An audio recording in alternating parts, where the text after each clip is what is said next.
I do want to mention just, things like the fact that social work does overlap a lot with other professions that focus on social justice, and so the concept of ethics is just not just there because of the research part, but because of the fact that we are an ethics-driven profession.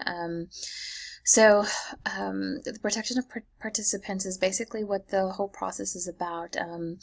There's a long history of how this developed. The Beaumont Report is something you want to be familiar with, just because it was kind of the fundamental report that came out that really influenced the three main things that we look at in all types of research. You do have to get your research approved before you do it because of these laws, and you have to follow certain steps.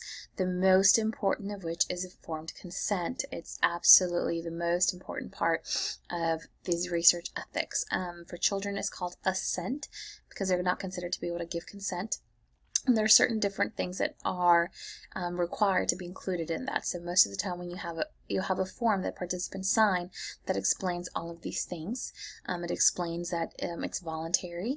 It explains how you're going to maintain people's privacy.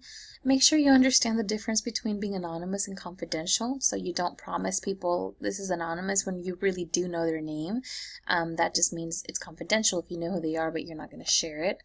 And then most importantly, diversity and cultural sensitivity is something that really gets overlooked quite a bit when we're talking about this. And so this factors in not just in the research question, but in the whole way it's carried out. So here's an example of a video that talks about diversity and cancer disparities.